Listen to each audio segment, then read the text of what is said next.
Sebelum ceritanya dimulai, silahkan tulis di kolom komentar dari daerah mana saja teman-teman yang menonton cerita ini, dan jangan lupa like dan subscribe agar channel Tika Story bisa semakin berkembang dan bisa mempersembahkan cerita yang terbaik.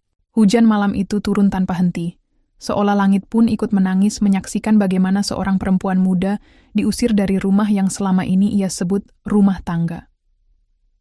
Tubuhnya menggigil, bukan hanya karena dingin yang menusuk, tapi juga karena luka yang tak terlihat, luka di hati yang tercabik oleh pengkhianatan dan penghinaan. Namanya Naura, seorang istri yang telah mengorbankan segalanya demi keluarganya. Ia datang dari keluarga sederhana, tidak punya harta atau gelar mentereng, namun berhati tulus dan penuh cinta. Sejak awal pernikahannya, Naura sudah harus menerima kenyataan pahit. Mertuanya membencinya setengah mati. Bagi sang mertua, Naura hanyalah benalu yang tidak pantas mendampingi anak semata wayangnya, Dimas. Bahkan setelah Naura melahirkan Raka, cucu pertamanya, sang mertua tetap dingin dan memperlakukannya seperti pelayan di rumah sendiri. Dimas, suaminya, adalah pria manis di awal hubungan, tetapi berubah setelah beberapa tahun. Mulanya sibuk bekerja, lalu mulai dingin, sampai akhirnya perselingkuhan pun terungkap. Yang menyakitkan, saat Naura menangis meminta penjelasan, mertuanya malah tersenyum puas, membela Dimas, dan bahkan berkata bahwa Naura layak mendapatkan itu. Puncaknya adalah ketika Dimas membawa selingkuhannya masuk ke rumah, dan mertuanya justru menyambut wanita itu dengan hangat. Sementara Naura dan anaknya diusir di tengah hujan deras, tanpa satu pun dari mereka menoleh iba. Dimas, lelaki yang dulu bersumpah melindungi, hanya memeluk selingkuhannya erat, membiarkan ibu dari anaknya tersungkur di depan gerbang rumah. Naura tidak melawan, ia tahu bahwa saat itu ia sudah kalah. Namun waktu setahun bisa mengubah banyak hal. Naura yang dulu rapuh, kini tumbuh menjadi wanita yang tangguh. Dalam kesendirian, ia menemukan kekuatan. Dalam kemiskinan, ia belajar mandiri. Dalam penghinaan, ia menyalakan api semangat. Naura bangkit dari keterpurukan, membangun hidup baru bersama Raka, dan mengubah takdirnya dengan tangannya sendiri. Hingga akhirnya, dunia berputar. Mereka yang pernah merendahkannya kini jatuh lebih rendah. Dimas, mertuanya, dan wanita perebut rumah tangganya harus bersujud di hadapannya, meminta ampun pada perempuan yang dulu mereka hina, karena hidup selalu punya cara untuk membalas. Dan Naura, dia tidak hanya membalas dendam, dia menang. Matahari sore menembus jendela besar di ruang tamu, menerangi hiasan bunga segar yang ditata rapi di vas kristal. Di tengah ruangan, Naura duduk bersimpuh, mengenakan kebaya putih sederhana namun anggun. Pipinya sedikit memerah karena riasan tipis, dan senyum malu-malu tak pernah lepas dari wajahnya sejak pagi. Hari itu adalah hari yang ia impikan sejak lama. Pernikahannya dengan Dimas, pria yang telah ia cintai selama lebih dari 3 tahun, akhirnya terlaksana. Setelah perjalanan panjang melewati restu keluarga, pertimbangan ekonomi, dan perbedaan latar belakang, mereka berdua kini resmi menyandang status suami istri. Naura masih tak percaya semuanya berjalan lancar. Dimas, dengan sabar dan penuh kasih, memperjuangkan cintanya hingga akhirnya Bu Retno, ibu dari Dimas yang dikenal tegas dan perfeksionis, memberikan restu, meski sempat ragu di awal. Tapi kini, semua itu menjadi cerita masa lalu. Hari ini, Naura telah diterima sebagai bagian dari keluarga itu. Naura, suara lembut Dimas menyentaknya dari lamunan. Pria itu kini duduk di sebelahnya, menggenggam tangan Naura dengan erat. "Kamu bahagia?" Naura mengangguk, matanya berbinar. "Aku bahagia sekali, Mas." Dimas tersenyum, lalu menyentuh pelan pipinya. "Mulai sekarang, kamu nggak perlu mikir yang berat-berat. Semua beban kita bagi 2. Kamu bukan lagi sendirian." Kata-kata itu menghangatkan hati Naura. Ia tak pernah menyangka bisa mendapatkan cinta seindah ini. Cinta yang terasa aman dan utuh. Meski dulu ia sempat merasa tak pantas berada di sisi Dimas, karena perbedaan status keluarga, pria itu selalu meyakinkannya bahwa cinta mereka jauh lebih besar dari segala halangan. Hari-hari setelah pernikahan itu berjalan begitu tenang dan penuh kebahagiaan. Naura tinggal di rumah keluarga Dimas sementara waktu. Rumah besar bergaya modern minimalis itu terasa asing di awal, tapi Dimas selalu ada di sisinya. Ia juga mulai akrab dengan Bu Retno, mertuanya, yang meskipun tegas dan jarang menunjukkan emosi, mulai membuka hati untuk Naura. "Naura, kamu bisa bantu Mama pilih kain buat acara arisan minggu depan?" Tanya Bu Retno suatu pagi, nada suaranya terdengar lebih hangat dari biasanya. Naura tersenyum dan mengangguk. Dengan senang hati, Bu. Awalnya Naura gugup, tapi setelah beberapa minggu, ia mulai paham bahwa Bu Retno bukan tidak suka padanya.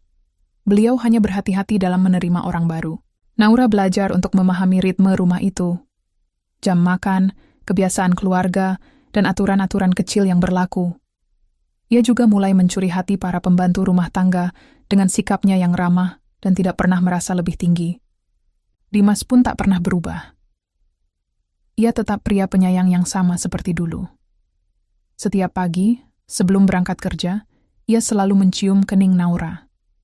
Dan setiap malam, ia membawakan buah tangan kecil, roti kesukaan Naura, atau teh herbal yang baik untuk kesehatan.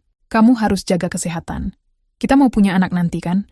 Katanya sambil mengelus perut Naura yang masih rata. Naura hanya bisa tertawa pelan, malu-malu. Suatu malam, Dimas membawanya makan malam di restoran atap gedung dengan pemandangan kota yang gemerlap. Di sana, di bawah langit berbintang, Dimas menggenggam kedua tangan Naura dan menatap matanya dalam-dalam. Naura, aku tahu kita nggak punya segalanya, tapi aku janji akan jadi suami yang bisa kamu andalkan. Aku akan kerja keras, dan suatu hari kita akan punya rumah sendiri, membesarkan anak-anak kita dengan bahagia. Naura menahan air matanya yang nyaris jatuh. Aku nggak butuh apa-apa, Mas. Selama kita saling sayang itu sudah cukup. Dan malam itu cinta mereka terasa tak tergoyahkan. Beberapa bulan kemudian, kabar bahagia datang. Naura dinyatakan positif hamil. Dimas melompat kegirangan saat mendengar berita itu dari dokter. Beneran, aku bakal jadi ayah? Serunya sambil memeluk Naura dengan penuh semangat. Air mata Naura menetes. Ia tak bisa berkata-kata. Hanya mengangguk berkali-kali sambil memegangi perutnya yang belum menunjukkan tanda-tanda perubahan. Yang lebih mengejutkan, bahkan Bu Retno yang selama ini cenderung kaku, terlihat begitu senang. Cucu pertama, ya Allah. Akhirnya, ucap Bu Retno dengan suara lirih. Ia bahkan membelikan Naura bantal hamil khusus dan memastikan menantunya itu mendapat makanan sehat setiap hari. Semua terasa begitu sempurna. Seolah tak ada yang bisa mengganggu kehidupan keluarga kecil itu. Naura mengisi hari-harinya dengan membaca buku-buku parenting, belajar memasak menu sehat untuk kehamilannya, dan sesekali ikut kegiatan komunitas ibu hamil yang dikenalkan Bu Retno. Ia mulai memimpikan kamar bayi, menyusun nama-nama yang indah, dan membayangkan seperti apa wajah bayi kecilnya nanti. Kalau anaknya perempuan kita namain siapa? Tanya Naura suatu malam di kamar mereka. Kalau perempuan, biar kamu yang pilih. Tapi kalau laki-laki, aku mau kasih nama Raka. Artinya pelindung, jawab Dimas, sambil mencium kening Naura. Naura tersenyum. Raka, aku suka nama itu. Saat hari demi hari berlalu, Naura merasa hidupnya semakin lengkap.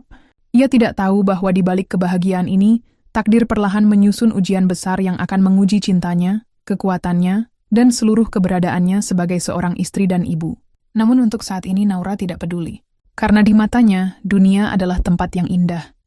Ia memiliki suami yang menyayanginya, keluarga yang mulai menerima, dan calon bayi yang tumbuh di rahimnya. Baginya, hidup baru ini adalah anugerah terindah, dan jika boleh bermimpi lebih jauh, ia hanya ingin satu hal. Semoga semua ini tak pernah berubah. Musim hujan baru saja tiba. Rintik-rintik air yang menetes pelan di luar jendela menemani pagi-pagi Naura yang selalu sibuk. Ia kini memasuki bulan keempat kehamilan. Meski perutnya belum terlalu besar, tubuhnya mulai mudah lelah, dan kadang mual menyerang tanpa aba-aba. Namun, Naura tetap menjalani semuanya dengan semangat. Ia selalu bangun lebih awal untuk menyiapkan sarapan Dimas dan Bu Retno, menyapu halaman, dan memastikan rumah bersih sebelum duduk sebentar menyusui dirinya sendiri. Dimas sudah mulai sibuk akhir-akhir ini. Pekerjaannya di kantor semakin menumpuk. Beberapa kali ia pulang larut malam. Saat ditanya, jawabannya selalu sama. Ada lembur, sayang. Proyek kantor lagi padat-padatnya. Naura percaya. Ia selalu percaya. Karena bagi Naura, kepercayaan adalah fondasi utama dalam rumah tangga. Ia tak ingin jadi istri yang curigaan atau mengekang suaminya.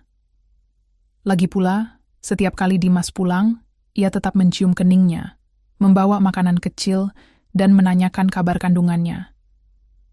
Itu cukup bagi Naura. Namun, hari demi hari ada hal-hal kecil yang mulai terasa berbeda. Dimas kini jarang menatap matanya saat bicara. Ia sering bermain ponsel bahkan saat makan bersama. Terkadang, Naura memanggilnya 2 kali baru mendapat respon. Dan yang lebih menyakitkan, ia mulai jarang menyentuh perut Naura. Tidak seperti dulu yang selalu menyapa si kecil di dalam rahim dengan penuh kasih. Naura tidak langsung menganggap itu masalah. Ia mencoba maklum. Mungkin Dimas benar-benar lelah. Dunia kerja memang keras, dan ia tahu betul betapa ambisiusnya suaminya dalam meniti karir.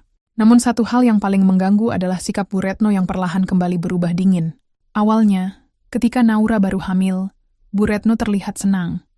Bahkan sempat membelikan susu khusus ibu hamil dan beberapa baju longgar. Tapi kini, ia mulai sering mengomel lagi. Naura dianggap lambat, tidak becus mengurus rumah. Bahkan pernah ditegur karena tidak mengelap meja makan dengan benar.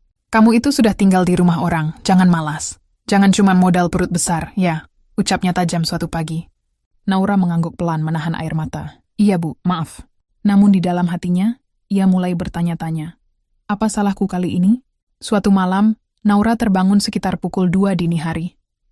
Ia merasa haus dan hendak mengambil air ke dapur. Saat melewati ruang keluarga, samar-samar ia melihat cahaya dari ruang tengah. Ia mengintip, dan ternyata Dimas sedang duduk sendirian, menatap layar ponsel. Naura hampir melangkah maju, namun langkahnya terhenti ketika Dimas tertawa kecil dan mengetik sesuatu dengan cepat. Ia terlihat begitu nyaman, terlalu nyaman. Naura menahan diri, lalu mundur perlahan ke kamarnya. Di atas ranjang, ia menatap langit-langit, merasa hatinya mulai sesak. Esok harinya, saat Dimas berangkat kerja, ponselnya tertinggal di meja makan. Naura tidak berniat membuka, tetapi hatinya tak bisa diam. Tangan gemetarnya membuka pesan-pesan terakhir. Ia menatap layar beberapa detik, lama, tanpa berkedip. Sebuah nama yang tak dikenalnya mengirimkan pesan. "Makasih buat semalam, kamu emang paling ngerti aku." Dan Dimas membalas, "Sama-sama, aku juga butuh tempat nyaman. Rumah bukan lagi tempat buat itu." Jantung Naura seolah berhenti berdetak. Tangannya gemetar, pandangannya kabur. Ia ingin meyakinkan diri bahwa ini hanya salah paham. Tapi pesan-pesan selanjutnya, foto selfie perempuan itu, emoji-emoji yang tidak sepantasnya, membuat dunia Naura runtuh dalam diam. Ia duduk, memeluk perutnya, dan menangis pelan. Tidak ada jeritan, tidak ada drama. Hanya isak tangis pelan yang mengisi ruang makan pagi itu. Namun, ketika Dimas kembali sore harinya, Naura tidak berkata apa-apa. Ia menyambut suaminya dengan senyuman tipis dan secangkir teh hangat seperti biasa. Ia ingin tahu, seberapa jauh Dimas akan pergi dari jalurnya. Apakah ini hanya kegilaan sesaat, atau permulaan dari kehancuran? Beberapa minggu kemudian, Bu Retno semakin sering menyindirnya. Sekali waktu, saat keluarga besar Dimas datang berkunjung, Naura sempat mendengar langsung, Dimas itu bisa dapat siapa aja. Tapi malah pilih yang kayak gini. Kalimat itu ditujukan padanya, dan Naura tahu. Tapi ia menahan semua rasa. Yang paling mengejutkan, saat satu malam, Dimas tak pulang. Tidak ada kabar, tidak ada pesan. Ponselnya tidak aktif. Naura semalaman duduk di ruang tamu, menanti. Ia mengelus perutnya yang kini mulai terlihat membulat. "Maaf ya nak, papa kamu mungkin sedang bingung, tapi mama akan jagain kamu apapun yang terjadi." Paginya, Dimas pulang. Naura tidak bertanya. Dimas tidak menjelaskan. Dan hari itu, perasaan kehilangan mulai tumbuh dalam hati Naura. Kehilangan arah, kehilangan kepercayaan, kehilangan cinta. Namun satu hal yang tak pernah hilang adalah cintanya kepada anak dalam kandungan. Raka, itulah nama yang tetap ia simpan dalam hati. Dalam segala rasa sakit, Naura masih percaya bahwa Raka adalah cahaya yang akan menyelamatkannya kelak. Dan saat ia duduk sendiri di teras rumah, memandangi langit kelabu, ia tahu, badai belum datang. Ini baru angin ribut yang membuka gerbang kehancuran. Tapi ia tidak akan pergi. Belum saatnya. Waktu terus berjalan, seperti mata pisau yang diam-diam mengiris perlahan. Bulan demi bulan berlalu. Naura kini memasuki trimester akhir kehamilannya. Namun, bukan kebahagiaan yang bertambah, melainkan luka dan kesepian yang semakin mengakar di dalam hatinya. Dimas semakin sering pulang larut malam. Bahkan kadang, tak pulang sama sekali. Awalnya, Naura selalu menyambutnya dengan hangat. Berharap kehadiran suaminya membawa kelegaan setelah hari yang panjang. Tapi kini, ia sudah terbiasa duduk sendirian di ruang makan, menyantap makanan tanpa suara, hanya ditemani detak jam dinding dan gerimis yang turun malam-malam. Hubungan mereka sudah seperti dua orang asing yang tinggal dalam satu rumah besar. Naura pernah mencoba bicara. Ia mengatur waktu, menunggu Dimas dalam suasana hati yang baik, dan menyampaikan dengan suara pelan namun tegas. Mas, aku tahu kamu sibuk. Tapi, kita ini sebentar lagi jadi orang tua. Aku merasa kamu makin jauh. Setidaknya kabari aku kalau kamu pulang larut. Dimas hanya mendengus, tanpa menatap wajahnya. Kamu mulai cerewet juga ya. Jangan bikin tekanan, Naura. Aku capek. Kamu tinggal santai di rumah. Nggak tahu rasanya kerjaan di luar itu kayak apa. Naura menelan ludah. Lidahnya kelu. Dulu, Dimas tak pernah bicara sekeras itu. Kata-katanya berubah tajam, penuh sindiran, seakan keberadaan Naura hanya beban tambahan yang harus ditoleransi. Malam itu Naura menangis lagi. Bu Retno, yang dulu sempat membuka hati, kini kembali jadi dinding es. Tidak ada senyum, tidak ada perhatian. Yang ada hanyalah kritik demi kritik. Cercaan kecil yang makin hari makin membesar. Naura yang sedang hamil besar, pernah kelelahan dan telat bangun satu pagi. Ia turun ke dapur pukul 7 lebih, dan mendapati Bu Retno sudah duduk dengan wajah masam. Baru jam segini kamu muncul? Mas Dimas itu kerja banting tulang? Masa kamu cuma tidur enak? Maaf Bu, saya kecapekan. Alasannya selalu itu. Hamil bukan alasan untuk jadi pemalas. Kalimat itu seperti palu goda memukul kepala Naura. Ingin rasanya ia melawan. Tapi mulutnya membeku. Hatinya hanya mampu menjerit dalam diam. Di kamarnya ia meringkuk sambil memeluk perutnya. Raka, sabar ya nak. Jangan sedih. Mama kuat. Walaupun setiap hari rasanya ingin menyerah. Suatu sore, saat Naura sedang menyapu halaman, ia mendengar suara tawa perempuan dari dalam rumah. Suara itu asing. Ringan, nyaring, dan entah kenapa membuat hatinya mencelos. Ia masuk perlahan, dan dari celah ruang tamu, ia melihat Dimas duduk bersama seorang wanita muda, berambut panjang, mengenakan dres pendek, wangi parfum menyeruak ke seluruh ruangan. Yang lebih mencengangkan, Bu Retno sedang menyajikan teh dan camilan dengan senyum yang tak pernah diberikan pada Naura.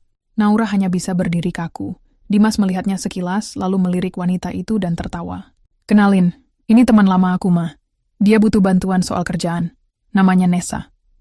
Manis ya anaknya, ujar Bu Retno sambil tersenyum. Cocok ngobrol sama kamu. Naura ingin maju, ingin bicara. Tapi kakinya membeku. Ia hanya menunduk lalu mundur perlahan kembali ke kamar. Di balik pintu, air matanya kembali tumpah. Beberapa hari berikutnya, Dimas mulai terang-terangan menyebut nama Nessa. Ia bahkan beberapa kali membawa perempuan itu ke rumah, selalu dengan dalih urusan kerja. Tapi Naura tahu betul bahwa ini bukan sekadar urusan profesional.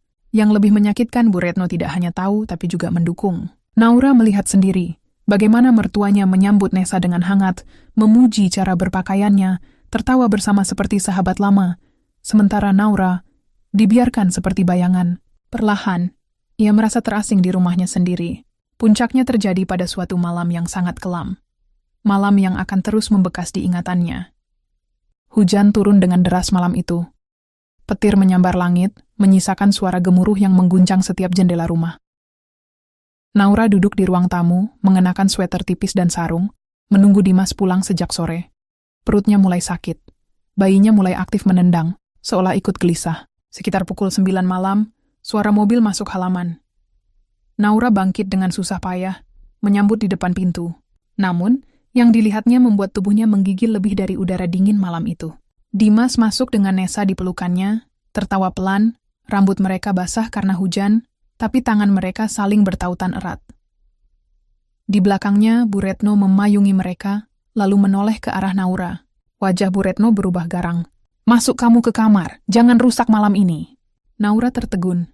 Ia masih berdiri di ambang pintu. Air matanya sudah menetes, bercampur air hujan. Bum, itu dia siapa? Dia calon istri anak saya. Kamu itu siapa, hah? Cuman pemberat hidup kami.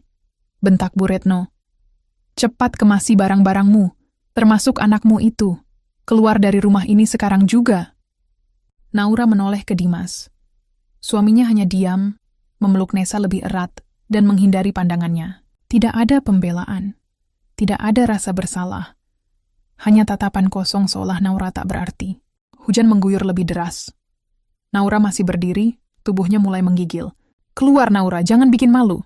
Naura mengangkat koper kecilnya, lalu menggendong tas perlengkapan bayi. Ia berjalan pelan keluar rumah itu, perutnya nyeri, kakinya lemas. Di tangan kirinya, payung kecil yang tak cukup menahan hujan.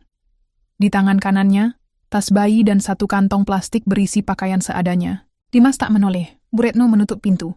Dan malam itu, di tengah badai dan petir, Naura berdiri sendirian, basah kuyup, dengan kandungan yang siap melahirkan, dan dunia yang seolah tak menyisakan tempat sedikit pun untuknya.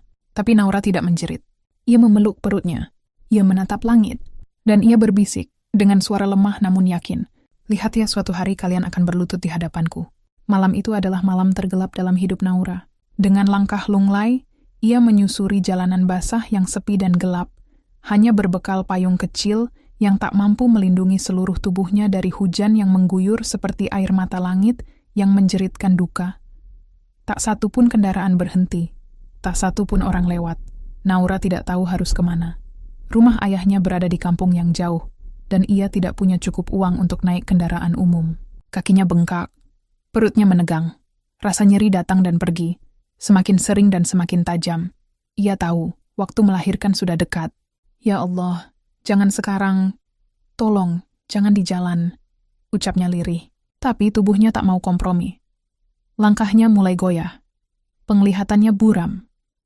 Ketika ia sampai di sebuah warung tua yang sudah tutup, ia tak kuat lagi. Ia duduk di terasnya yang sempit. Payung tergeletak. Air hujan menggenang hingga membasahi seluruh roknya. Dan di situ, di tengah malam, tangisnya akhirnya pecah. Ia menangis dalam diam, dada terguncang, bahunya bergetar, namun mulutnya tak bersuara. Ia menangis bukan hanya karena tubuhnya kesakitan, tapi karena jiwanya koyak. Dikhianati suami, diusir mertua, dihinakan saat mengandung anaknya. Perutnya kembali menegang. Kali ini lebih hebat dari sebelumnya. Rasa sakit itu menjalar dari pinggang hingga ke bawah perut, seperti dicabik dari dalam. Naura menggertakkan gigi, memeluk perutnya, menahan erangan yang nyaris meledak. Sebuah suara menyadarkannya. "Dek, kamu kenapa?" Naura menoleh pelan. Seorang ibu tua berdiri di pinggir jalan, membawa tas belanja dan payung. Dari wajahnya, mungkin ia penjaga warung atau warga sekitar. Wajahnya khawatir. Saya mau melahirkan, Bu." Suara Naura nyaris tak terdengar. Ibu itu panik, meletakkan belanjaannya, dan langsung memanggil tetangganya. Beberapa menit kemudian, 2 orang laki-laki paruh baya membawa Naura ke sebuah rumah kecil di gang sempit tak jauh dari warung tadi. Rumah itu milik seorang bidan kampung bernama Bu Rika. "Naura, sabar ya. Bayi kamu udah mau keluar. Kita harus bantu sekarang juga. Kamu nggak sempat ke rumah sakit," ucap Bu Rika, tegas namun penuh kasih. Naura menggenggam sprei ranjang kayu tempat ia dibaringkan. Tubuhnya gemetar, napasnya terengah. Rasa sakit itu tak bisa digambarkan dengan kata-kata. Seperti dicabik dari dalam, tulangnya seperti remuk, jantungnya berdebar tak karuan. Namun di antara rasa sakit itu, ia menggenggam satu hal, tekad. Ia tidak boleh mati. Ia harus hidup demi anaknya. Anak yang tidak diminta dunia ini, tapi menjadi satu-satunya yang membuatnya bertahan. 2 jam kemudian, tepat pukul 03.37 dini hari, tangisan bayi laki-laki memecah keheningan. Tangisan itu nyaring, kuat, dan penuh nyawa. Bu Rika menepuk pelan punggung bayi itu, lalu membungkusnya dengan kain bersih. "Selamat, Naura. Anaknya laki-laki. Sehat, kuat," kata Bu Rika dengan senyum penuh haru. Naura menangis. Tangisnya bercampur bahagia dan hancur. Ia tak peduli lagi dengan rumah besar yang mengusirnya. Ia tak peduli lagi pada suami yang berkhianat. Ia tak peduli pada mertua yang tak mengakuinya, karena saat itu di pelukannya ada makhluk kecil mungil yang menggenggam jari telunjuknya dengan erat. Sosok itu menatapnya dengan mata yang baru saja mengenal dunia. "Raka," bisik Naura. "Nama kamu Raka. Kamu adalah pelindung Mama. Dan suatu hari, kita akan berdiri lebih tinggi dari mereka semua." Hari-hari selanjutnya tidak mudah. Naura tinggal sementara di rumah Bu Rika yang baik hati, dibantu warga sekitar yang merasa iba setelah mendengar kisahnya. Mereka menyumbangkan makanan, pakaian bayi, bahkan kasur kecil untuk tempat tidurnya. Naura memulai semuanya dari nol, tanpa suami, tanpa harta, tanpa bantuan siapapun dari keluarga Dimas. Ia bekerja serabutan, menjahit dari rumah ke rumah, membantu warung tetangga, bahkan sempat menawarkan jasa mengantar anak-anak tetangga ke sekolah. dengan sepeda tua milik Burika. Semua itu ia lakukan sambil menggendong Raka dengan kain jarik di punggungnya. Bayi itu tumbuh dengan cepat. Dalam sebulan, pipinya mulai tembam, matanya mulai fokus, dan ia sudah bisa tertawa kecil. Senyuman Raka adalah semangat hidup Naura. Tak jarang ia duduk malam-malam, menatap wajah kecil itu sambil berbisik, "Kita nggak butuh siapapun, Nak. Selama kamu di samping Mama, kita pasti bisa." Sementara itu, di rumah besar milik Bu Retno, suasana tak semanis dulu. Nessa, perempuan yang dulu dielu-elukan, ternyata bukanlah sosok sempurna seperti yang dibayangkan. Ia boros, suka pamer di media sosial, bahkan sering membuat masalah dengan staf di kantor Dimas. Skandal kecil mulai mencuat. Beberapa foto mesra Nessa dengan pria lain beredar. Dimas mulai frustasi. Karirnya menurun. Ia sering bertengkar dengan Nessa. Suatu malam Nessa pergi dan tak pernah kembali. Dan Bu Retno mulai merasakan kehampaan. Rumah besar itu kembali sunyi, tak ada tangisan bayi, tak ada tawa menantu yang ramah. Hanya bayang-bayang kesalahan masa lalu yang menghantui. Namun belum ada yang tahu bahwa di ujung kota, seorang wanita bernama Naura sedang bangkit perlahan. Bukan hanya sebagai ibu tunggal, tapi sebagai pribadi kuat yang tak lagi bergantung pada cinta orang lain. 2 tahun telah berlalu sejak malam hujan yang mengusir Naura dari rumah besar itu. 2 tahun yang membentuknya kembali, tidak sebagai wanita lemah yang hidup dalam bayang-bayang suami, tapi sebagai ibu tunggal yang kuat dan penuh daya juang. Naura tidak lagi menangis setiap malam. Air matanya telah habis. Yang tersisa hanyalah semangat yang tak bisa dihancurkan siapapun. Ia kini tinggal di sebuah rumah kontrakan kecil di pinggiran kota. 1 kamar, 1 dapur mungil, dan ruang tamu yang juga berfungsi sebagai ruang menjahit. Rumah itu tidak mewah, tapi penuh cinta. Di sudut ruangan, mesin jahit second hand berdiri tegak di atas meja kayu. Di sekitarnya, lembaran kain warna-warni tersusun rapi, benang berbagai warna tergulung, dan potongan pola baju berserakan di dinding, tanda kehidupan baru yang tengah ia bangun dengan tangan sendiri. Naura memulai usaha menjahit dari bawah, dibantu promosi mulut ke mulut dari para tetangga, yang dulu menolongnya saat melahirkan. Ia menjahitkan baju seragam anak sekolah, daster ibu-ibu, hingga jilbab pesanan rumahan. Naura itu sabar orangnya, jahitannya rapi, orangnya sopan, udah kayak anak sendiri, kata Burika, bidan kampung yang masih menjadi sosok ibu untuk Naura. Berkat dukungan lingkungan, pelanggan mulai bertambah. Lambat laun, Naura membuka akun Instagram untuk menjual hasil jahitannya. Ia memotret karya-karyanya sendiri dengan kamera ponsel tua dan menuliskan caption-caption jujur tentang perjuangan dan prosesnya. arakajahit.id mulai dikenal. Dari sekadar pesanan tetangga, kini menjalar ke konsumen luar kota. Bahkan, suatu hari, seorang selebgram muslimah mengenakan salah satu dress buatannya dan menyebut brandnya di sebuah postingan. Naura kaget ketika melihat notifikasi meledak. Puluhan pesan masuk, ratusan likes, ratusan akun mengunjungi profilnya. Saat itulah Naura sadar, ini adalah titik baliknya. Raka, anak laki-laki kecilnya, kini sudah berumur 2 tahun. Wajahnya manis, kulitnya cerah, dan matanya bulat, mirip Dimas, namun dengan sorot yang lebih lembut. Raka tumbuh cerdas dan penuh rasa ingin tahu. Ia selalu menemani ibunya menjahit, bermain di pojok ruangan dengan mainan kayu sederhana. Ia tak pernah rewel. Seakan tahu ibunya butuh kekuatan, Raka selalu memberi tawa di saat Naura paling lelah. Setiap pagi sebelum membuka mesin jahit, Naura selalu duduk di teras kecil bersama Raka, membacakan doa sambil menyuapi sarapan sederhana. "Raka, kamu anak pintar ya. Kita nanti punya toko sendiri, punya rumah yang lebih besar. Kamu nanti bisa sekolah di tempat terbaik. Mama janji." Raka tertawa, lalu memeluk ibunya dengan tangan kecilnya. Dan di pelukan itu, Naura mendapat tenaga luar biasa. Sebuah cinta murni yang tidak berkhianat, tidak menghinakan, tidak mencampakkannya saat ia lemah. Suatu hari, Naura diundang oleh komunitas UMKM kota untuk mengikuti bazar produk lokal di pusat perbelanjaan. Ia ragu-ragu di awal, takut tak mampu bersaing, tapi Burika meyakinkannya. "Naura, kamu harus tampil. Jangan sembunyikan kemampuanmu. Dunia harus lihat hasil kerja kerasmu." Dengan modal pas-pasan, Naura menyewa booth kecil. Ia membawa beberapa gaun ready to wear, tunik muslimah, dan beberapa gamis anak yang dibuat khusus dalam seminggu terakhir. Ia mencetak banner kecil bertuliskan, "Raka by Naura, handmade with heart." Hari pertama bazar, booth-nya tidak terlalu ramai. Tapi di hari kedua, seorang pelanggan membeli gamis dan memotret booth-nya. Postingan itu viral di TikTok. Siapa sangka? Jahitan selembut ini dibuat ibu muda single parent yang ditinggal suami waktu hamil. Gokil sih perjuangannya. Komentar netizen membanjiri. Respek Kak Naura. Langsung cek IG-nya. Aku nangis lihat kisah hidupnya. Dia pantas sukses. Dan dari situlah segalanya berubah. Pesanan membanjir. Naura tak lagi menjahit sendiri. Ia mulai merekrut 2 penjahit lepas dari kampung sekitarnya. Mereka bekerja di rumah kontrakan yang kini ia sulap menjadi mini workshop. Ia juga mulai belajar manajemen keuangan, promosi digital, hingga pemasaran daring. Usaha yang dulu lahir dari air mata, kini tumbuh dari keteguhan hati. Sementara itu, Dimas hidup dalam bayang-bayang kehancuran. Sejak ditinggal Nesa, ia kehilangan fokus. Pekerjaannya dipecat karena gagal menangani proyek besar. Utang kartu kredit menumpuk. Ia menjual mobil, lalu satu persatu asetnya untuk bertahan. Yang tersisa hanyalah rumah ibunya, rumah besar yang kini terasa seperti istana kosong. Bu Retno sendiri mulai sakit-sakitan. Tekanan darah tinggi kambuh karena stres. Ia mulai menyalahkan Dimas, tapi Dimas terlalu tenggelam dalam rasa bersalah. Mereka berdua yang dulu mengusir Naura dengan angkuh, kini terpenjara dalam hidup yang sunyi dan runtuh. Tidak ada Raka yang berlarian di halaman. Tidak ada suara Naura di dapur pagi-pagi. Hanya kenangan dan penyesalan. Suatu malam Dimas membuka akun Instagram dan mengetik Araka Jahido ID.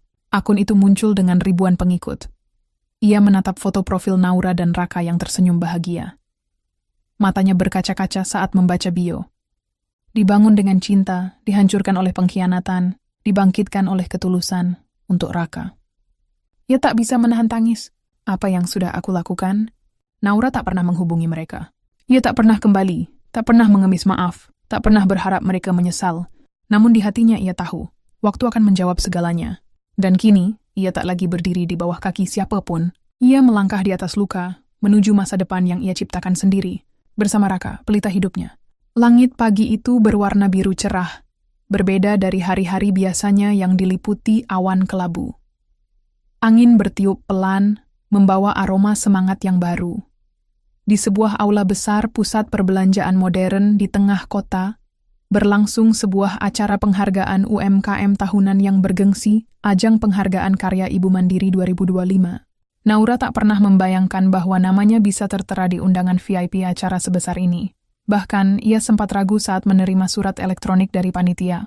Kepada Ibu Naura, pendiri brand Raka by Naura, yang telah menginspirasi ribuan perempuan di Indonesia, kami mengundang Ibu untuk hadir dalam malam penganugerahan UMKM Nasional sebagai salah satu nomine utama dalam kategori brand inspiratif tahun ini. Naura sempat terdiam lama saat membaca surat itu. Tangannya gemetar. Bukan karena takut, tapi karena ia sadar, ini adalah bukti bahwa dirinya telah benar-benar bangkit. Dengan mengenakan gaun hasil rancangannya sendiri, warna lembut lilak dengan bordir halus di lengan dan kerah, serta kerudung sederhana yang membingkai wajahnya, Naura terlihat tenang. Ia menggandeng Raka yang kini sudah berusia 4 tahun. Raka mengenakan kemeja putih dan celana bahan hitam, lengkap dengan sepatu kecil yang baru dibelikan Naura untuk acara ini. Raka tampak bangga. Ia tahu hari ini bukan hari biasa. Di dalam aula, dekorasi megah dan iringan musik lembut mengisi suasana. Di antara hadirin, terdapat banyak tokoh penting dunia usaha, pejabat daerah, pemilik brand ternama, dan media nasional. Sorot lampu menghiasi panggung, sementara layar besar di depan menampilkan profil para nomine. Naura dan Raka duduk di barisan depan. Matanya berkeliling, menatap panggung dengan tatapan campur aduk, antara bangga, gugup, dan haru. Namun ia tak pernah menyangka, di barisan tamu kehormatan, duduk seseorang yang dulu menghancurkan hidupnya. Dimas duduk di barisan kanan, mengenakan jas pinjaman yang mulai lusuh di tepinya. Wajahnya tampak lebih tua dari usianya, rambutnya agak berantakan, dan sorot matanya kosong. Ia tidak datang sebagai undangan kehormatan. Ia hadir sebagai perwakilan dari salah satu pengunjung komunitas bisnis lokal yang ingin mencari inspirasi. Begitu katanya saat mendaftar. Padahal ia datang karena rasa penasaran dan penyesalan. Beberapa minggu sebelumnya, ia melihat postingan besar di media sosial. Raka by Naura masuk finalis UMKM Nasional, perjuangan ibu tunggal menuju kejayaan. Dan saat melihat foto itu, wajah Naura yang tersenyum lembut dengan Raka di pangkuannya, hati Dimas hancur berkeping-keping. Ia tahu itu anaknya. Itu Naura yang dulu ia campakkan.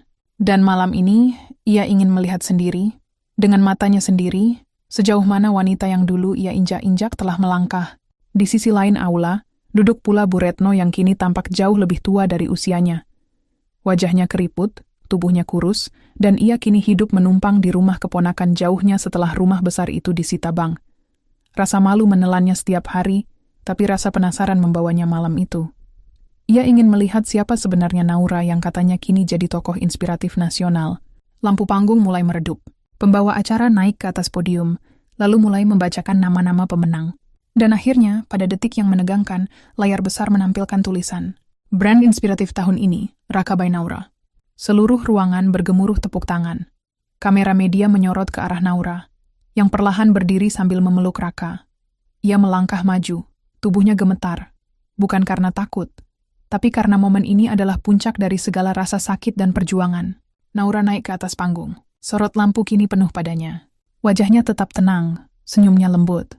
Tapi matanya menyapu ruangan. Dan saat ia melihat Dimas dan Bu Retno di barisan belakang, senyumnya melebar sedikit.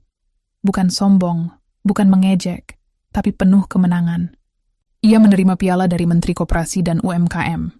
Kamera memotret dari berbagai sudut. Semua mata tertuju padanya. Ia lalu berdiri di depan mikrofon. "Saya Naura, pendiri Raka by Naura. Hari ini saya berdiri di sini bukan karena saya hebat, tapi karena saya pernah jatuh sedalam-dalamnya.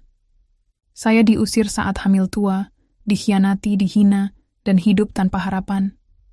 Tapi saya punya satu alasan untuk bertahan, anak saya.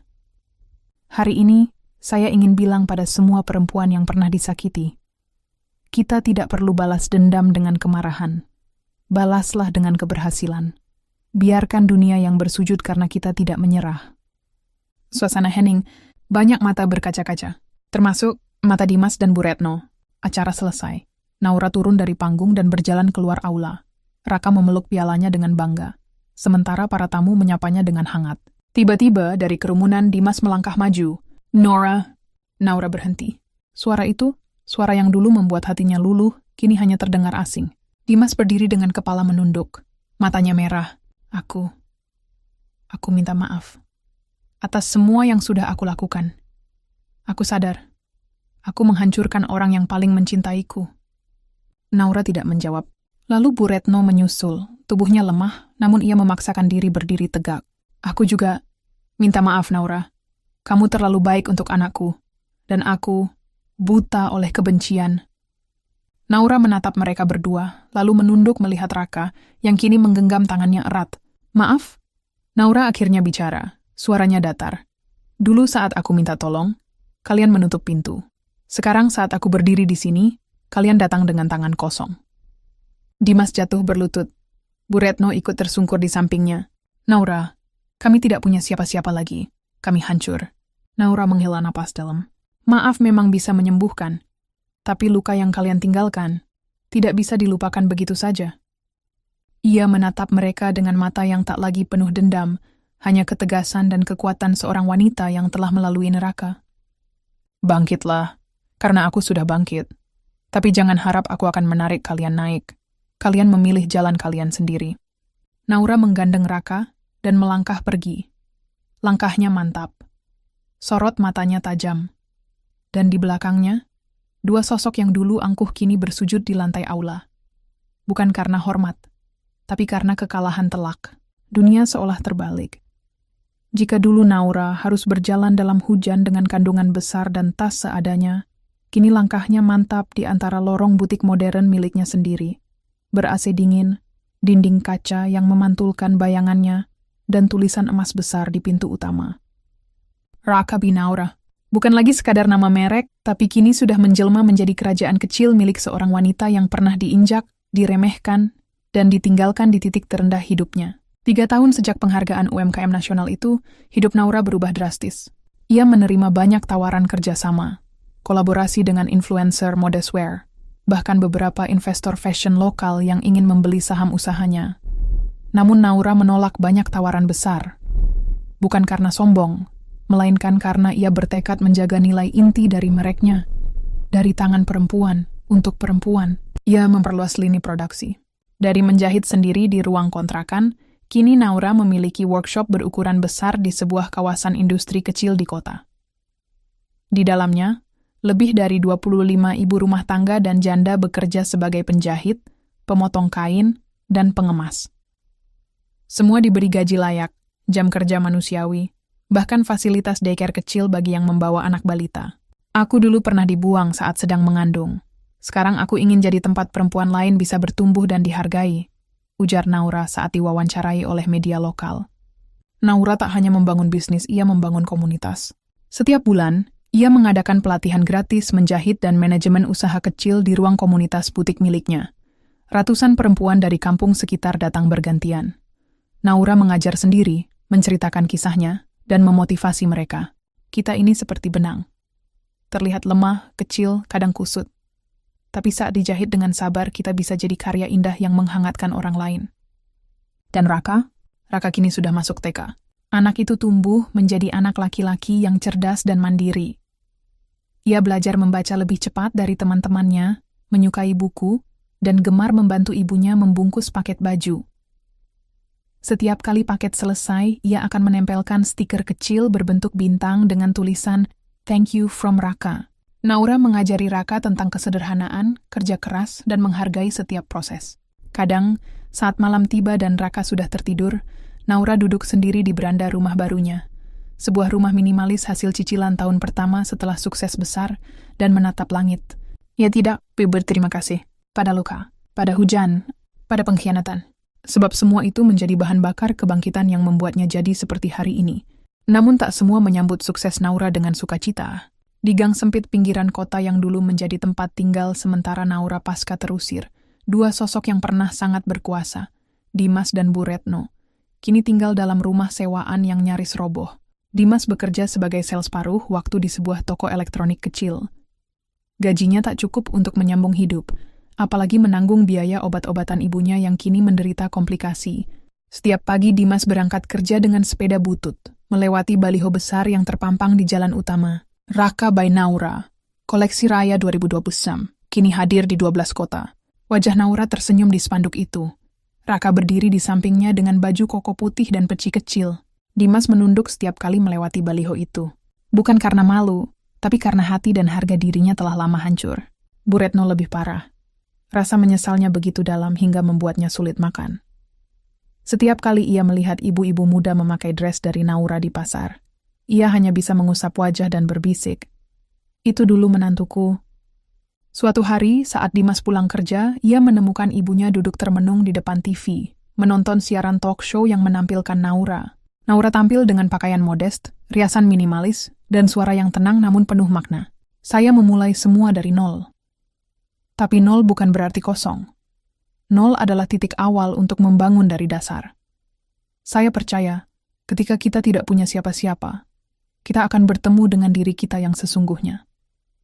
Dan saat itu terjadi, tidak ada yang bisa menghentikan kita. Bu Retno terisak. Tangannya menggenggam baju usang yang dulu pernah ia jahitkan untuk cucunya, Raka, sebelum membencinya dan mengusirnya dari rumah. "Dia seharusnya bersamaku sekarang. Aku ingin minta maaf." Dimas hanya bisa diam.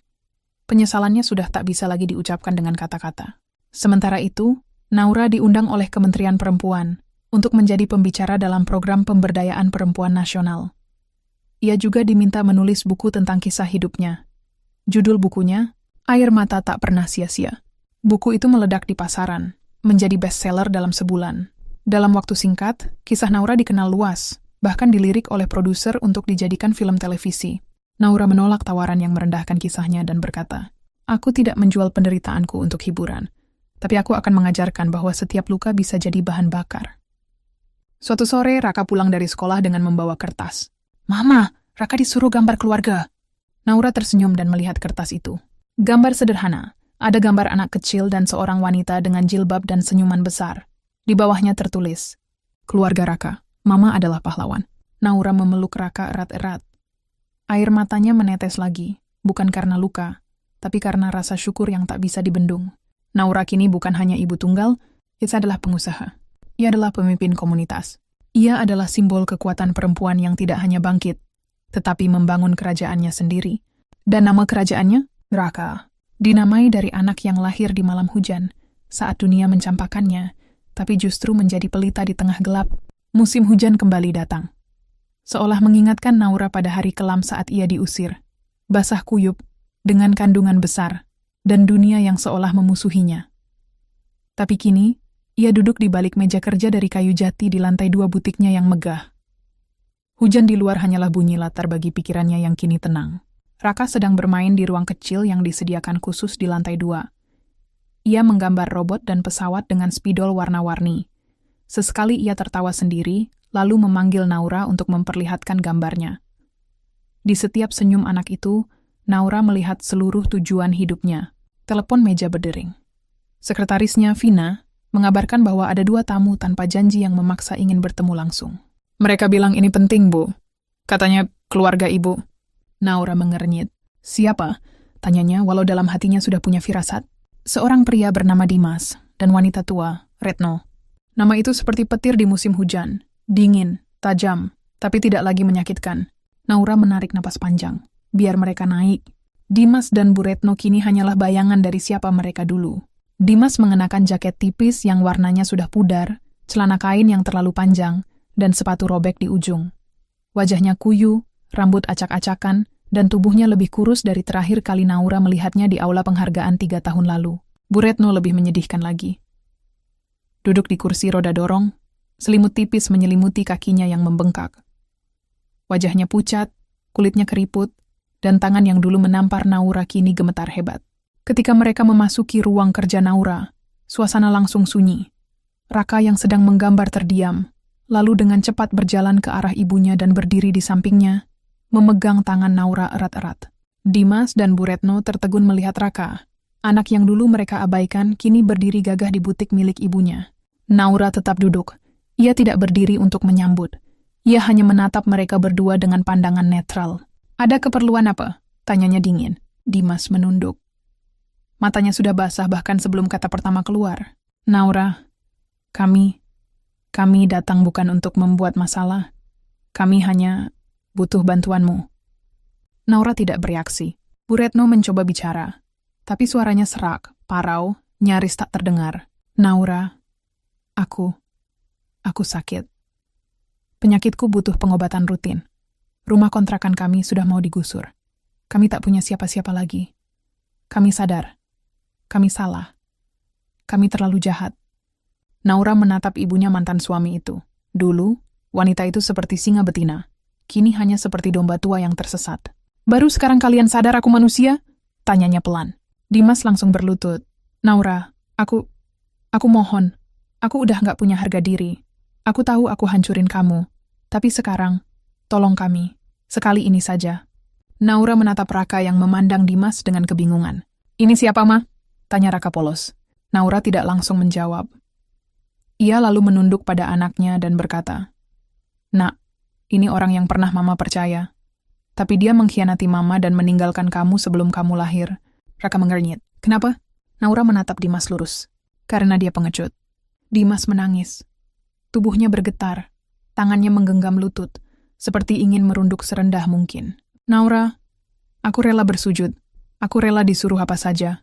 Asal ibuku, bisa tetap hidup. Naura menghela napas. Bukan karena iba, tapi karena kekecewaan lama yang sebenarnya sudah ia lewati. Tapi luka bekasnya tak pernah benar-benar hilang. Ia berdiri. Perlahan berjalan mengitari meja, mendekati mereka. Tapi tak ada pelukan. Tak ada air mata. Hanya ketegasan dalam sorot mata Naura. Aku ingin bilang, aku sudah memaafkan kalian sejak lama. Bukan karena kalian layak dimaafkan, tapi karena aku tak ingin racun dari kebencian meracuni hidupku. Dimas terisak. Bu Retno menutup wajahnya dengan kedua tangan keriput. Tapi, Naura melanjutkan, nadanya lebih dingin. Memaafkan bukan berarti melupakan.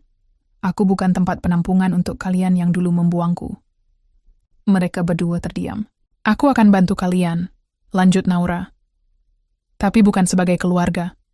Kalian adalah 2 orang asing yang kebetulan pernah masuk ke hidupku dan menyakitiku. Aku akan bantu karena aku manusia, bukan karena kalian berhak. Dimas menatap Naura dengan penuh rasa bersalah, tapi juga kelegaan. Aku akan siapkan tempat tinggal kecil untuk kalian. Sewa 1 tahun dibayar. Obat-obatan dasar untuk ibumu akan aku tanggung selama 6 bulan. Tapi setelah itu, kalian jalan sendiri. Jangan pernah datang lagi memohon. Bu Retno terisak keras. Naura, maafkan aku. Aku dulu terlalu angkuh. Naura menatapnya, kali ini lebih lembut, tapi tetap tak memberi pelukan atau genggaman. Aku tahu. Raka menarik tangan Naura. Mama, kamu baik banget. Padahal mereka jahat ke Mama. Naura membungkuk dan memeluk Raka. Kita tetap harus jadi baik, Nak. Karena kita bukan seperti mereka. Seminggu kemudian, Dimas dan Bu Retno dipindahkan ke rumah kecil yang disewa Naura di kawasan pinggiran.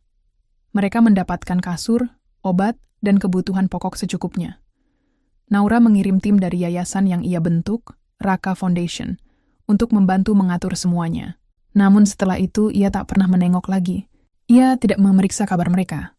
Ia tidak ingin tahu bagaimana mereka hidup. Bagi Naura cerita itu telah selesai. Mereka adalah bab yang sudah ditutup. Yang tersisa kini hanyalah halaman-halaman baru yang tengah ia tulis bersama Raka, dengan tinta harapan dan lembaran impian. Naura kembali pada hidupnya. Pada para ibu-ibu penjahit yang kini menyebutnya Bu Naura, pada toko-toko barunya yang akan dibuka di 5 kota lagi. Pada buku kedua yang sedang ia tulis tentang pendidikan anak, pada Raka yang semakin tumbuh cerdas dan penuh kasih. Dulu ia pernah dikubur oleh mereka yang ingin menenggelamkannya, tapi mereka lupa. Naura adalah benih, dan benih yang dikubur akan tumbuh. Menjadi pohon yang tak hanya berdiri, tapi memberi naungan bagi banyak orang. 3 bulan setelah pertemuannya yang dingin dan penuh emosi dengan Dimas dan Bu Retno, Naura menerima sebuah surat undangan yang mengejutkan. Bukan dari dalam negeri, melainkan dari sebuah organisasi internasional yang bergerak di bidang pemberdayaan perempuan dan pengentasan kemiskinan. Surat itu mengundang Naura untuk menjadi pembicara utama dalam konferensi tahunan Global Women Empowerment Summit di Singapura. Awalnya Naura ragu. Ia bukanlah akademisi, bukan pejabat negara, melainkan seorang perempuan biasa yang hanya punya kisah luka dan keberanian. Namun dukungan putranya Raka, yang kini berumur 8 tahun, menjadi kekuatan besar baginya. Mama, aku bangga sama Mama. Kita harus kasih tahu dunia bahwa perempuan bisa bangkit, kata Raka sambil menggenggam tangan Naura dengan penuh keyakinan.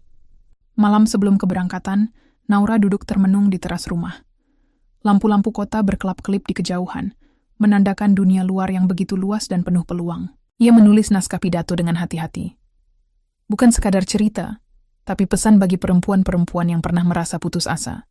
Kita bukan korban masa lalu, tapi pejuang masa depan. Luka adalah guru terbaik, dan keberanian adalah pakaian terindah kita. Di hari konferensi, Naura melangkah ke panggung utama di depan ribuan hadirin dari berbagai negara. Lampu sorot menyinari wajahnya yang tenang namun tegas. Ia memulai pidatonya dengan suara mantap. Saya Naura. 3 tahun lalu, saya seorang ibu yang diusir dari rumah, dihina oleh keluarga suami, dan ditinggalkan saat sedang mengandung. Saya merasa dunia runtuh, tapi saya memutuskan untuk bangkit, bukan untuk balas dendam, melainkan untuk membuktikan bahwa perempuan bisa merajut harapan dari kepingan hati yang hancur. Sorak-sorai dan tepuk tangan menggema. Ia melanjutkan dengan menceritakan tentang Raka by Naura, bisnis modest wear yang dibangunnya bersama para ibu-ibu penjahit yang juga pernah mengalami kesulitan hidup. Kami bukan hanya membuat pakaian, tapi merajut mimpi, membungkus harapan, dan menenun masa depan. Saya percaya, jika perempuan diberi kesempatan, tidak ada yang tidak mungkin. Setelah pidato, banyak delegasi mendekatinya, menawarkan kerjasama, beasiswa, dan peluang memperluas dampak yayasan yang ia dirikan. Namun di tengah kebahagiaan itu, ada kabar tak terduga yang tiba-tiba menimpa. Suatu pagi, Naura mendapat telepon dari seorang kerabat lama, teman masa kecil yang kini bekerja sebagai jurnalis investigasi. Kamu harus tahu, ada berita tentang suamimu yang dulu, Dimas, katanya. Ternyata dia masih aktif di bisnis gelap, dan ada kemungkinan dia menggunakan nama kamu untuk menutup utang. Naura terpaku. Selama ini, ia mencoba melupakan Dimas, berharap masa lalu benar-benar tertutup rapat. Namun berita itu mengguncang ketenangannya. Ia tahu, jika isu ini sampai ke publik, bukan hanya reputasinya yang bisa hancur, tapi juga seluruh perjuangannya. Naura memutuskan pulang lebih cepat ke Indonesia. Sesampainya di rumah, ia memanggil Dimas dan Bu Retno untuk bicara serius. Dimas, aku dengar kabar tentangmu. Ini bukan hanya masalah pribadi, tapi bisa merusak semua yang sudah aku bangun, kata Naura dengan suara tegas. Dimas tampak pasrah. Ia mengaku pernah terjebak dalam utang dan tekanan dari jaringan gelap yang dulu ia ikuti. Namun ia juga mengklaim sudah mencoba keluar dari dunia itu, meskipun sulit. Naura menyadari bahwa memaafkan dan mempercayai adalah dua hal berbeda. Aku akan bantu kau keluar, tapi dengan satu syarat. Kau harus benar-benar meninggalkan masa lalu itu. Jika tidak, jangan harap aku akan melindungi atau menolong lagi. Dimas mengangguk pelan. Sementara itu, Bu Retno yang sudah mulai membaik, memberikan dukungan moral bagi Naura. Ia berkata, "Nak, kamu lebih kuat dari yang kamu pikir. Jangan biarkan bayang-bayang masa lalu menguasai masa depanmu." Kata-kata itu membuat Naura semakin yakin. Ia berjanji pada dirinya sendiri, bahwa apapun rintangannya, ia tak akan pernah membiarkan dirinya terjatuh lagi. Dalam beberapa minggu berikutnya, Naura aktif menghubungi lembaga anti kejahatan dan jaringan sosial yang dapat membantu Dimas keluar dari dunia gelap. Ia menggunakan pengaruh dan jaringan yang ia miliki untuk memastikan bahwa Dimas benar-benar mendapatkan kesempatan kedua. Di sisi lain, bisnis Naura semakin berkembang. Butik barunya di kota-kota besar mulai dibuka dengan sambutan hangat. Setiap toko selalu menampilkan poster besar dengan gambar Naura dan Raka, simbol kebangkitan dan harapan. Malam itu, saat Naura duduk di ruang tamu bersama Raka, ia tersenyum kecil. Raka menatap ibunya, berkata, "Mama, aku tahu Mama bisa lakukan apa saja. Aku bangga jadi anak Mama." Naura memeluk Raka erat. Matanya berkaca-kaca. "Terima kasih, Nak. Kita akan terus melangkah maju, bersama." Naura bukan hanya perempuan yang pernah jatuh. Ia adalah perempuan yang tak bisa dipatahkan. Dengan setiap luka yang pernah dialami, ia mengubahnya menjadi kekuatan. Dan dunia kini mulai mengenalnya bukan sebagai korban, tapi sebagai simbol keberanian dan harapan. Ketenangan yang Naura rasakan selama beberapa bulan terakhir ternyata hanya sekejap. Di balik gemerlap lampu butik dan pujian atas perjuangannya, ada bayang-bayang gelap yang perlahan merayap masuk ke kehidupannya. Suatu sore saat Naura sedang memeriksa stok kain di gudang, ponselnya bergetar terus-menerus. Pesan-pesan masuk dari nomor tak dikenal memenuhi layar. Pesan-pesan itu berisi ancaman dan peringatan agar ia berhenti mengurus bisnisnya. Agar tidak ikut campur dengan urusan masa lalu suaminya. "Dimas, kau sudah terlalu jauh. Jangan kau rusak apa yang sudah kami bangun. Hentikan semua ini atau kau akan menyesal." Naura tidak langsung panik. Ia sudah terbiasa menghadapi tekanan sejak awal membangun bisnis. Namun pesan itu mengusik perasaan aman yang selama ini ia rasakan. Malam harinya, saat Naura tengah duduk di ruang kerjanya, ia menerima kunjungan tak terduga dari seorang pria bertubuh besar dan wajah kasar. Pria itu memperkenalkan diri sebagai wakil dari salah satu pesaing butik modest wear yang selama ini berusaha menyaingi Naura. "Kami tahu siapa kau, Naura. Jangan kira dengan cerita sedihmu kau bisa terus maju. Kami punya cara agar kau berhenti." Naura menatap pria itu dengan dingin. "Apa yang kau inginkan? Berhenti, atau kami pastikan bisnismu hancur. Jangan salahkan kami kalau kau nanti kehilangan segalanya." Pria itu pergi tanpa sepatah kata lagi, meninggalkan aroma ancaman yang menusuk di udara. Hari-hari berikutnya, Naura mulai merasakan tekanan yang lebih nyata. Barang-barang di butik mulai sering hilang. Karyawan yang baru diangkat tiba-tiba mengundurkan diri dengan alasan tidak jelas. Bahkan beberapa pelanggan setia mulai menghilang, digantikan oleh rumor-rumor miring yang tersebar di media sosial. Suatu pagi, Naura menemukan postingan negatif yang viral. Sebuah video editan yang menampilkan dirinya seolah-olah berbohong tentang masa lalunya, memanipulasi cerita demi keuntungan pribadi. Naura tahu ini adalah serangan terencana. Di tengah semua tekanan itu, Naura tetap teguh. Ia berkumpul dengan timnya, memberi motivasi dan penguatan. "Kita tidak boleh menyerah. Ini bukan hanya tentang bisnis. Ini tentang kepercayaan yang sudah kita bangun bersama. Kita akan lawan sampai titik darah penghabisan." Ia juga meminta bantuan dari seorang ahli keamanan cyber untuk melacak asal serangan digital itu. Sementara itu, Dimas yang kini berusaha keras menjauh dari masa lalunya, kembali mengalami tekanan dari jaringan gelap yang dulu pernah ia ikuti. Suatu malam, Dimas menerima pesan berisi ultimatum. Jika ia tidak membayar sejumlah uang besar, keluarganya akan dalam bahaya. Dengan berat hati, Dimas menghubungi Naura dan memohon bantuan. "Naura, aku tahu aku sudah banyak salah, tapi kali ini, aku benar-benar butuh bantuanmu." Naura menatap suaminya yang dulu penuh pengkhianatan, kini hanya sosok lemah yang terjebak dalam jaring masa lalu yang kelam. Ia tahu keputusan yang harus diambilnya bukanlah hal mudah. Dalam menghadapi tekanan ini, Naura juga menemukan kekuatan baru. Suatu hari saat ia menghadiri pertemuan dengan komunitas pengusaha wanita, seorang mentor bernama Ibu Kartini memberikan nasihat yang membekas di hati Naura.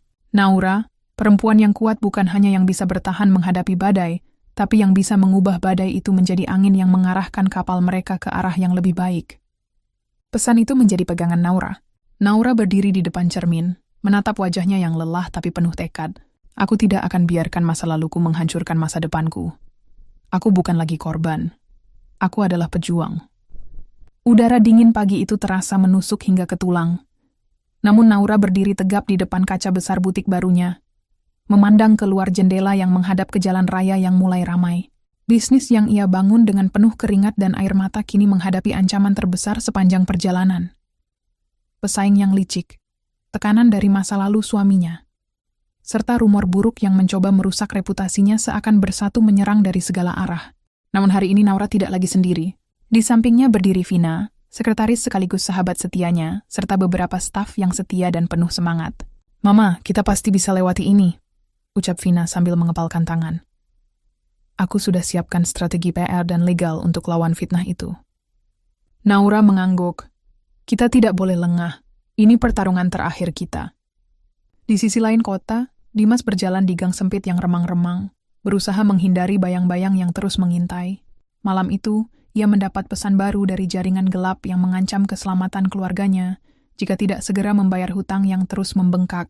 Dimas tahu langkahnya harus tepat dan cepat. Ia menghubungi seorang informan lama yang kini menjadi polisi undercover. "Pak Hasan, aku butuh bantuanmu. Ini bukan hanya soal aku, tapi juga keluarga Naura. Aku tak mau mereka ikut terjerumus karena kesalahanku." Pak Hasan mengangguk tegas. "Kita akan atur operasi, tapi kau harus siap konsekuensi apapun." Kembali di butik, Naura memimpin rapat koordinasi. "Kita harus fokus pada pelanggan dan komunitas. Jangan biarkan berita buruk ini mempengaruhi mereka," katanya. "Aku ingin setiap toko kita memulai program sosial baru. Kita tunjukkan bahwa kita bukan hanya bisnis, tapi keluarga besar yang peduli." Timnya bersemangat. Ide-ide positif mulai bermunculan, dari pelatihan menjahit gratis untuk ibu-ibu kurang mampu, hingga donasi untuk anak-anak yatim. Ini bukan hanya strategi bisnis, tapi juga misi hati Naura untuk membalikkan keadaan. Beberapa hari kemudian, Naura mendapat panggilan dari media nasional. Mereka ingin mengangkat kisah perjuangannya yang sebenarnya, sebagai bentuk dukungan melawan fitnah dan bullying. Naura setuju. Ia berbicara dengan hati terbuka, tanpa menutupi luka lama dan tanpa menjelek-jelekan siapapun. "Saya percaya setiap orang berhak mendapatkan kesempatan kedua. Namun saya juga percaya kejujuran dan kerja keras adalah kunci untuk meraih masa depan yang lebih baik." Pidatonya yang tulus menyentuh banyak hati. Sementara itu operasi Pak Hasan dan Dimas berjalan dengan penuh risiko. Dalam satu malam yang gelap, mereka berhasil menangkap sejumlah anggota jaringan gelap itu, termasuk seorang bos kecil yang selama ini memeras Dimas. Namun dalam baku tembak yang terjadi, Dimas terluka cukup parah. Berita tentang operasi itu akhirnya sampai ke Naura. Ia segera bergegas ke rumah sakit, hati berdebar antara takut dan harap. Di ruang ICU, Naura menggenggam tangan Dimas yang lemah. "Kamu harus kuat," bisiknya. "Untukku, untuk Raka, untuk masa depan kita." Dimas membuka mata, menatap Naura dengan penuh penyesalan dan cinta. "Aku janji, aku akan berubah. Aku ingin hidup baru, hidup bersama kalian."